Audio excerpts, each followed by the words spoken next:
Am I the a-hole for not wanting to give my husband's ex-wife more money? I, 33 female, and my husband, 36 male, have been together for 3 years, recently married this past year, and we have a 1-year-old child together. My husband has 2 kids from a previous marriage, Zara, 16 female, and Sam, 18 male. My husband is a disabled veteran, and his child support is based on his government compensation, Social Security. Social Security determines the amount of child support his ex-wife receives per child, and her child support payments dropped in half when our son turned 18 and dropped out of high school. We had no issues with his ex-wife until we married, and now his ex-wife wants more money because my income is significantly more than my husband's. His ex-wife also wants compensation for their 18 male who lives at home with her. We told our son Sam that he could live with us as long as he promised to work on his GED, but he refused. I currently pay for Zara's cell phone and car insurance. So am I the a-hole for not offering more money for child support? Just want to add, ex-wife worked at CVS as a pharmacy tech for years. When I married my husband, she quit her job and started part-timing as a waitress. Ex-wife and the kids live with the grandparents, and we see the kids maybe once a month due to both kids having jobs.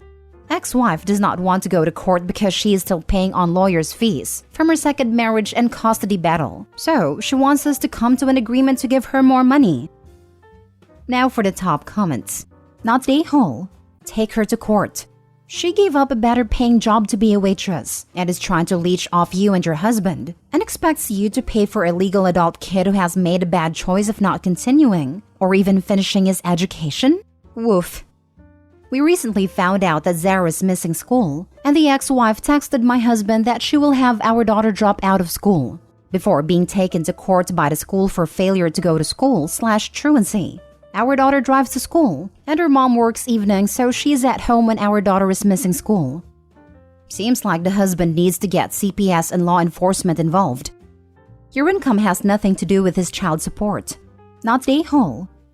Just need to be careful about the possibility of imputed income, depending on where you live.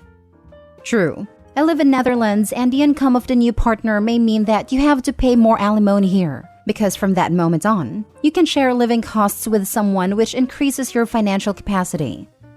Not the a-hole. She shouldn't have left her better paying job to wait tables. Her financial situation is not your problem. Furthermore, she knows what she is asking is too ridiculous to take to court and is hoping you'll take pity on her. It's what it looks like. I hope your husband is in agreement with you. Joint finances or not, it would be coming from money you earned. And the layabout son needs to do something to better his life as well. Yeah, we are getting mixed opinions from my husband's family if we should give more money or not. My husband agrees with me. Anytime our older kids need clothes or shoes, we pay for them. We give the kids gas money. We've also helped with their car repairs. So we don't understand her logic for us giving her more money a month just because. We told the ex-wife that both kids could live with us if the financial strain was too much, and she adamantly refused. I also want to add that his ex-wife has claimed both kids on her taxes since their divorce 10 years ago. So, if both kids lived with us, she wouldn't receive child support or tax credits. Next story. Am I the a-hole for refusing to share my lottery winnings with my boyfriend's nephews? Children in our country sometimes sell stuff for their schools to fund school trips, etc. I think many countries do that, so I don't need to explain more.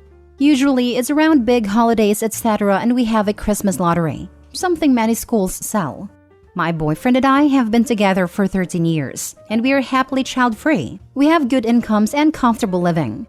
My boyfriend's sister and her husband also have good incomes and comfortable living. But I feel sometimes that she always tries to hint that we make more than we spend because we don't have children. Excellent deduction. And that maybe we should give more presents and stuff to her 2 sons. I don't agree. I put around 30 to 60 euros on a present. And whether it's good or bad, I don't care. I come from money as my parents had good jobs, but we learned from young age that is never the value of the present. And I had the happiest upbringing. Anyway, the sons get a couple dozens or more lotteries each to sell, and the idea is to go around the neighborhood, etc. But they are too lazy, and they make the family buy everything. And since my boyfriend and I have nothing important to spend money on, we end up buying the majority of the tickets, around 200 to 300 euros worth each occasion. It angers me a bit in the beginning, but my boyfriend seemed uncomfortable saying no, and I hate making him uncomfortable, so I said, oh well. This Christmas, I won about 150,000 euros. I was so happy because I never win stuff. But when the nephews heard this, they wanted their ticket back. I was shocked and said hell no. They called me like 50 times, and my boyfriend's sister and her sons showed up next morning to talk, then argue, then fight me. Then she asked to at least split it 50-50 with them, but I wouldn't budge. All three left in tears saying they will take me to court, and my boyfriend wants me to split or I'm being an a-hole. I usually donate 20% of my bonuses, inheritance, or any big chunk of money I get to charity. I thought I would do that and buy the boys the bicycles they were saving for, which cost around 2,500 each. I don't know why, but now I won't even buy them the bicycles. Am I the a-hole? Edit. My boyfriend is the one who pays for the tickets. He then splits the tickets. The winning ticket was one of mine. Not the a-hole. It's your money to do whatever you want with.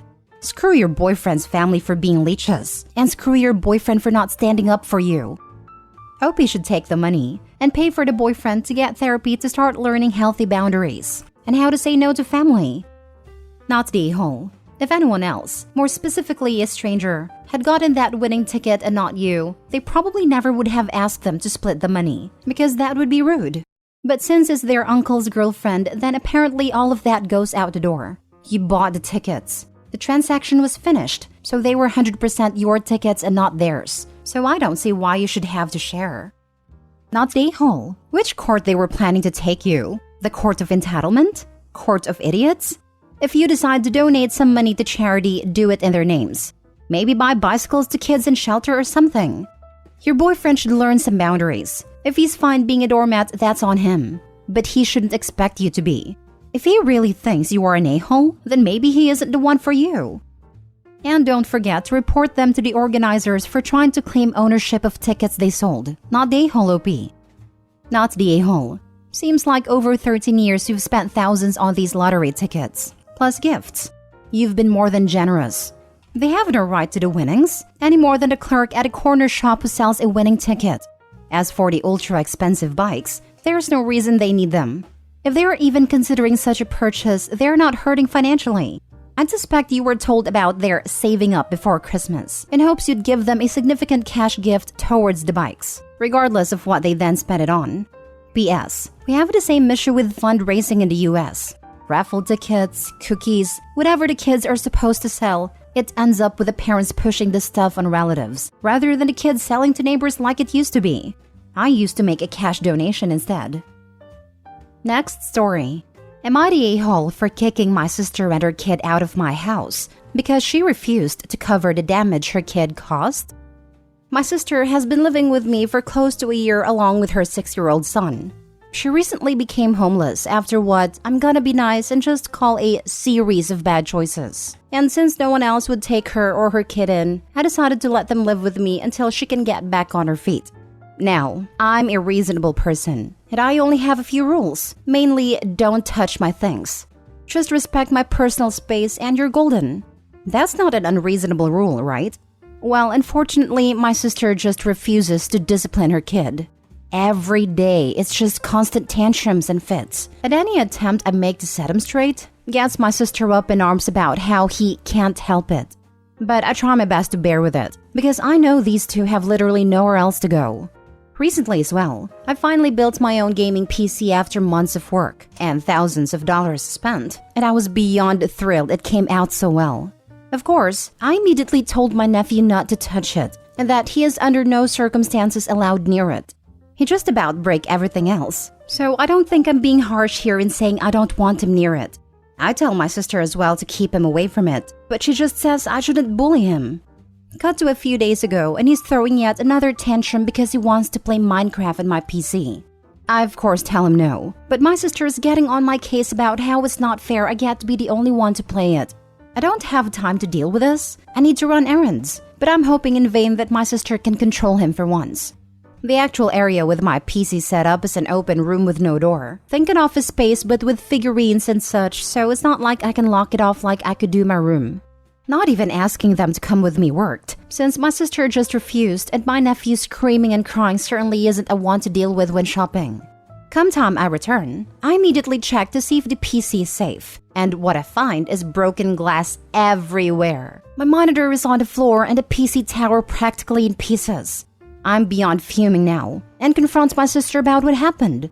She doesn't even try to hide it. She just says she let him on but couldn't figure out how to launch Minecraft. And when nephew got mad he couldn't play, he had a meltdown. I of course demand she cover the costs to replace/repair. But she says it's my fault for not letting him play, and that she doesn't owe me anything. By this point, I had enough and packed all of their things, and told both of them to get out or else I'm calling the police. She reluctantly left before snipping, "I hope you're happy," under her breath. Over the next few days, I'm bombarded with texts and voicemails from her, calling me a bad brother and that it's my fault they're homeless. Am I the a-hole? Now for the top comments. Not the a-hole. No, it is her fault she's homeless again. Harsh as I may sound, you set rules and boundaries in your home. Not only did she not try to abide by your requests, she override them. Your rules didn't matter to her. Your belongings didn't matter to her. Very sad. The kid shouldn't have done what he did, but it seems like he has some kind of disability or disorder, because it's not normal for a 6-year-old to completely destroy a PC. Or maybe poor parenting. My 3-year-old niece knows better than to throw a fit like that. If she's mad at you, she gets very, very quiet. I'd love to know what evil she's planning. OMG. Nope. Not the a-hole. Just FYI, cause it sounds like you don't have any other kids in your life. Your nephew didn't have a meltdown. A meltdown is a kid having big feelings they don't know what to do with, and it comes out big. Your nephew is destructive and undisciplined. Not sure how he can get through school if this is how he acts. If this isn't fixed ASAP, he's probably going to develop something like defiant oppositional disorder. You can't let kids get away with destroying things, even if it's just a toy, when they don't get their way. That sounds like what happened though. Children need to have emotional regulation modeled and taught to them. They can also learn to seek reactions from adults if they're not getting the attention they want in other ways.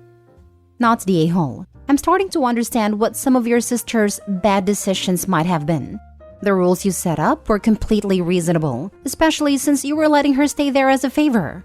One of the most basic things she could do is keep her kid under control. She brought this entirely on herself. And, despite what she said, none of this is your fault.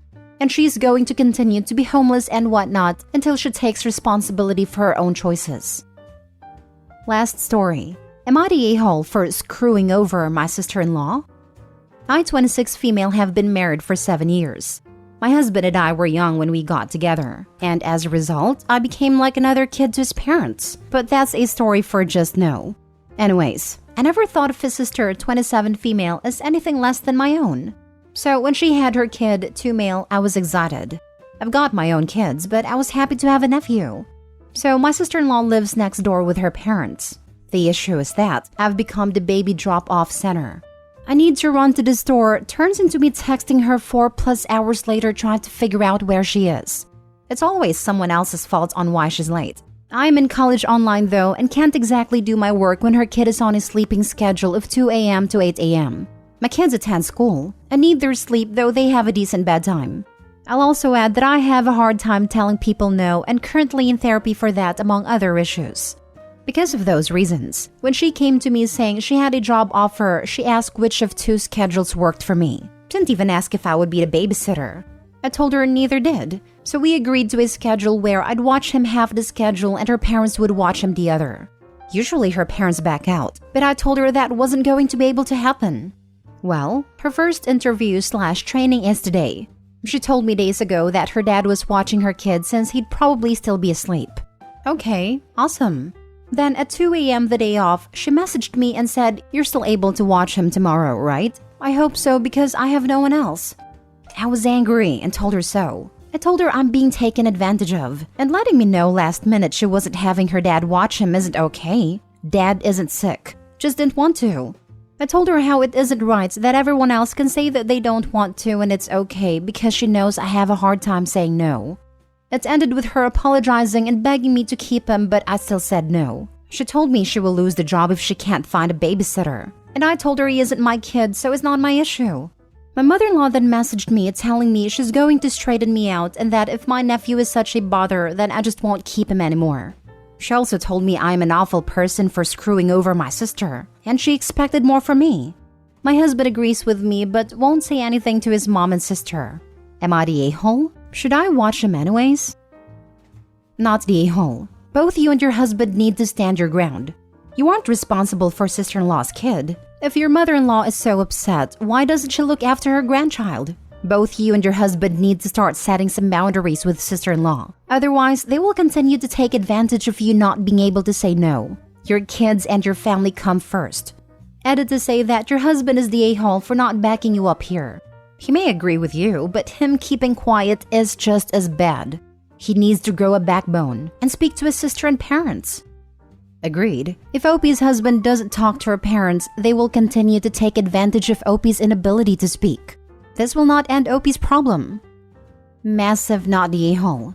She's taking advantage of you, pure and simple. And your mother-in-law's behavior is also appalling. Why doesn't you watch him? Please keep standing up for yourself. Mother-in-law's one of those I shouldn't have to, but you should people. You are not going to watch him anymore?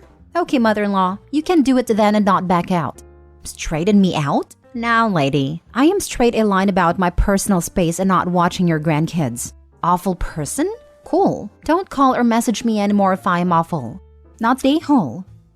We've been at each other's throats for some serious overstepping she did a few months ago. Finally made peace, though not made up, as I'll never forgive her for what she did. And now she's gonna straighten me out because she's sick of me thinking I'm better than everyone. Lol.